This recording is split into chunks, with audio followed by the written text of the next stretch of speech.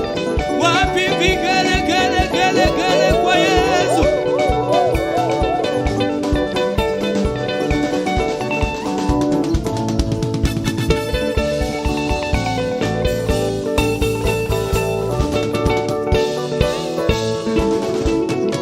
Luwe, luwe, luwe. Luwe. Luwe Yesu, luwe. Luwe. Luwe, luwe, luwe. Luwe. Luwe papa, luwe. Luwe. Luwe, luwe, luwe. Luwe. Luwe Jésus, luwe. Luwe. Luwe, luwe, luwe. Luwe. Luwe papa, luwe. Luwe. Luwe, luwe, luwe. Luwe. Luwe Yahweh, luwe. Luwe. Luwe, luwe, luwe. Luwe. Luwe Jésus, luwe. Luwe. Luwe, luwe, luwe. Luwe. Luwe Yesu, luwe. Luwe. Luwe, luwe, luwe. Luwe. Luwe papa, luwe. Luwe. Wapi vigelegele. Inua tu, tu, tu, tu, tu, tu, tu.